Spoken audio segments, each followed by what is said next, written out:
अस्सलाम वालेकुम matric class. आज के लेक्चर के अंदर हम अपने लास्ट टॉपिक्स को डिस्कस करेंगे, जिसमें हमारे पास है सॉफ्ट ड्रिंक की प्रिपरेशन और फार्मास्यूटिकल इंडस्ट्रीज़ की importance. So explain the process of preparation of soft drinks. जो हमारी कोल्ड ड्रिंक्स होती हैं उनकी प्रिपरेशन किस तरह की जाती है, उसका प्रोसेस क्या होता है, हम ऐसे डिस्कस करते हैं आज। So preparation of soft drinks. Cold drinks is made up of water. Cold drink कैसे बनती है बच्चों? कोल्ड ड्रिंक बनती है हमारी पानी से, ठीक है। इसमें पानी मौजूद होता है, सक्रोज मौजूद होती है। सक्रोज किसे कहते हैं? सक्रोज हम कहते हैं चीनी को, ठीक है। जो हमारे घर में इस्तेमाल होती है ना चीनी, वही चीनी सक्रोज कहलाती है। इसके अलावा सिट्रिक एसिड जो हमारे लेमन के अंदर होता है, कलरिंग जिसे हम कलर देते हैं, फ्लेवरिंग एजेंट्स और जिसे हम जायका देते हैं। अब पानी, चीनी, कलरिंग, सिट्रिक एसिड और फ्लेवरिंग जो है वो 5 बहुत मेन कंपोनेंट्स हैं हमारी कोल्ड ड्रिंक के। So cold drink is prepared at 65 degree brix, which means that 65 gram of sucrose is dissolved in 100 gram of water.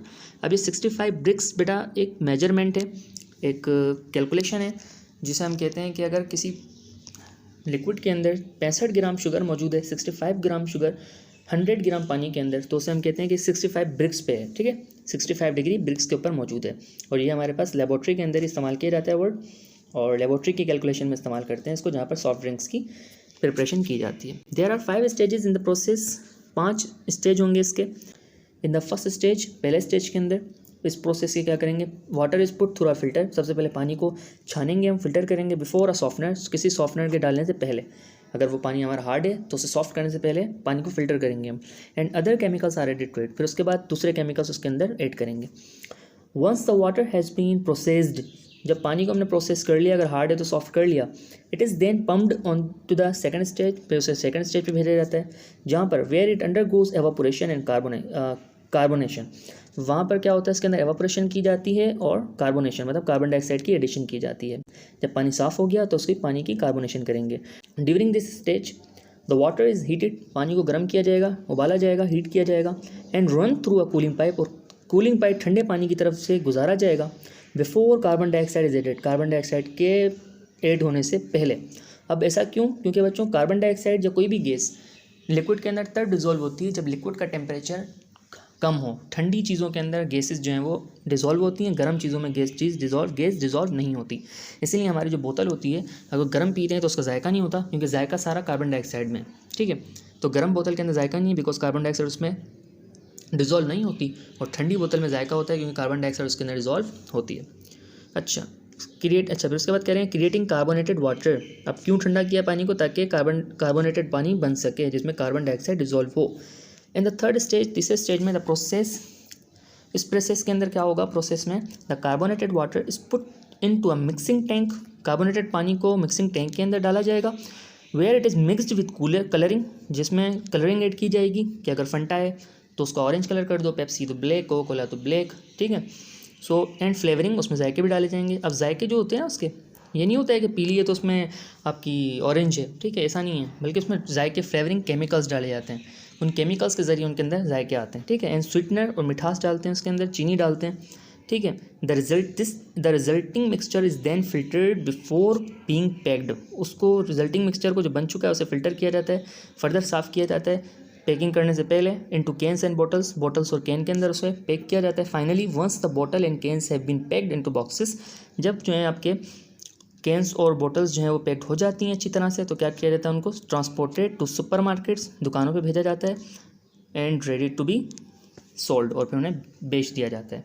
इस प्रोसेस को डायग्राम के ज़रिए समझ लेते हैं ताकि और ज़्यादा क्लियर हो जाए बात कैसे होता है। देखें, अब मैं स्टेप बाय स्टेप समझाता हूँ। देखें, सबसे पहले क्या किया बच्चों, वाटर क्लीनिंग हुई, पानी को साफ़ किया गया, ठीक है। रॉ वाटर लिया गया, उसे फ़िल्टर किया गया, वाटर सॉफ्टनर के ज़रिए उसे साफ़ किया गया अगर हार्ड पानी था।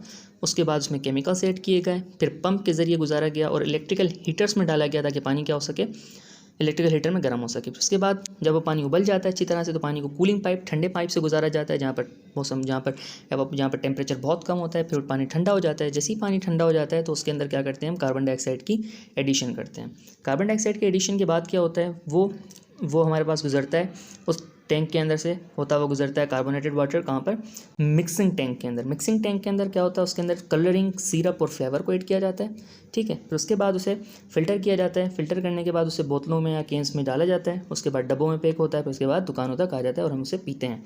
अब जो हमारी दुकान हमारे पास काम हो रहा है ना एक बाज़ारों में, जैसे लिम्का वगैरह है, तो लिम्का वगैरह भी इसी तरह बनती है, वो सोडा वाटर होता है। ऐसे ही वो सोडा वाटर होता है, जब आप उसके पास जाते हैं तो सोडा वाटर को खोलता है बोतल को और आपसे पूछता है कि बच्चों इसमें कौन सा जो है वो ऐड करना है फ्लेवर, लीची का करना है, लेमन का करना है, या जिसका भी होता हो, ठीक है। तो यहाँ तक उसके पास प्रोसेस होता है इस डब्बे तक, ठीक है, कार्बन डाइऑक्साइड के डब्बे तक, जहाँ पर उसके पास कार्बोनेटेड वाटर होता है, सिर्फ सोडा होता है। लेकिन अगर हमें पेप्सी बनानी है, जैसे हमारे पास पाकिस्तान सक्खर में जो है वो आपका बनता है, ये सोसाइटी साइड पे पेप्सी का जो है वो प्लांट है जहाँ पर पेप्सी को बनाया जाता है, तो उसमें जो है वो सारा का सारा प्रोसेस किया जाता है। और फिर आप देखते हैं दुकानों के बाहर खड़ा होता है ट्रक, जिसमें से पेप्सी जो है वो निकल रही होती है, कोई भी चीज़, कोई भी बोतल जो निकल रही होती है, ठीक है। ये था हमारे पास क्या, प्रिपरेशन ऑफ सॉफ्ट ड्रिंक्स। अब हमारे पास है last topic, that is what is importance of pharmaceutical industry. Pharmaceutical industry की अहमियत को हम पढ़ेंगे कि क्यों अहम है हमारे इंडस्ट्रियली भी और कमर्शियली भी। तो the importance of pharmaceutical industry बच्चों उस इंडस्ट्री को कहते हैं जहाँ पर दवाइयों की फॉर्मेशन की जाती है, जहाँ दवाएं बनती हैं, ठीक है। क्या उसके वो हैं फ़ायदे हैं, इंपॉर्टेंस हैं, और साथ हम इंपॉर्टेंस की बात करेंगे, क्योंकि लॉन्ग क्वेश्चन में नहीं है, शॉर्ट क्वेश्चन में आएगा, तो इसलिए मैंने शॉर्ट पॉइंट्स रखे हैं। जो लॉन्ग है तो मैंने उसे लॉन्ग भी रखा है। अच्छा, इंपॉर्टेंस क्या है, ट्रीटमेंट्स इंक्रीज़ लाइफ एक्सपेक्टेंसी। अगर हम दवाएँ खाएँगे, अगर बीमार होंगे और दवा खाएंगे तो हमारी ज़िंदगी जो है वो उसकी बढ़ सकती है, उम्र बढ़ सकती है, ठीक है। एक बंदा है वो दवा नहीं ली, मर गया। एक बंदा है इसने दवा ली, थोड़ी सी उसकी ज़िंदगी बढ़ गई। तो उस दवाओं से जो है लाइफ एक्सपेक्टेंसी, लाइफ की जो है वो थोड़ी सी आपके पास बढ़ जाती है, 1-2 साल की या 1-2 महीने की। वैसे खैर ज़िंदगी अल्लाह ताला के हाथ में है। सेकेंड है the industry strives to eradicate and eliminate disease. इस इंडस्ट्री के ज़रिए मर्ज़ को इरेडिकेट, कम किया जा सकता है, या तो एलिमिनेट किया जा सकता है डिजीज़ को, ठीक है। इरेडिकेट मतलब कम कर देना और एलिमिनेट मतलब ख़त्म ही कर देना। तीसरा, रिड्यूस पेन एंड सफरिंग, दर्द को भी जो है वो ख़त्म किया जा सकता है इसके ज़रिए, दवाओं के ज़रिए, है ना। होती है ना हमारे पास पैरासीटामोल या फिर आपकी जो सर दर्द की दवा होती है, नाम उसका जहन से निकला हुआ है मेरे। खैर, चौथा point, vaccines save money. Vaccine जो है वो बनाई जाती हैं, इसके ज़रिए पैसे बचते हैं। अभी सेव मनी का लफ्ज़ क्यों इस्तेमाल किया वैक्सीन से, बच्चे जब हमारे पास कोई छोटा बच्चा पैदा होता है तो उससे वैक्सीन लगाई जाती है ना, चिकन पॉक्स की हो गई या आपके क्या कहते हैं उसको, पोलियो की हो गई। अब ये क्यों लगती है, ये इसलिए लगती है ताकि अगर अभी हम इसको वैक्सीन लगा देंगे तो आगे जाके ज़िंदगी में इसको चिकन पॉक्स नहीं होगा, ठीक है, खसरा नहीं होगी। खसरा एक ऐसी बीमारी है बच्चों जिससे 90% डेथ रेशो है उसका, 90% लोग मर जाते हैं खसरा से। तो बच्चों को ये पैदाइश के वक्त लगाई जाती है जब वो पैदा होते हैं, ताकि क्या हो सके, इसका बच्चे जो है वो बच सकें बीमारी से आगे जाके अपनी ज़िंदगी में, और उनके पैसे बचाए जा सकें। हॉस्पिटल स्टेज और शॉर्टर, लोग जो है अस्पतालों में नहीं रहते ज़्यादा देर तक, 1-2 दिन तक वो अस्पताल में रहेंगे, उसके बाद डॉक्टर उनको दवा दे देगा और कहेगा अपने घर में इलाज कर लें आप, ठीक है। इस दवा को लेते रहें और घर में जा सकते हैं, तो पैसे बच सकते हैं इस ज़रिए। The industry employees millions of people. इस इंडस्ट्री के ज़रिए, फार्मास्यूटिकल इंडस्ट्री के ज़रिए, फार्मा के ज़रिए एम्प्लॉयज़, बहुत सी नौकरियां निकलती हैं मुल्क के अंदर। तो जो हमारे नौजवान होते हैं वो बहुत से लोग जो है फार्मा में काम करते हैं। हर तीसरा बंदा उससे पूछो तो कहाँ काम करता है, वो फार्मा में काम करता है। फार्मा मतलब इंडस्ट्री में काम कर रहा है, किसी दवा बनाने की या दवा को सेल आउट करने की, ठीक है। लास्ट है 7th, pharmaceutical companies boost the global economy.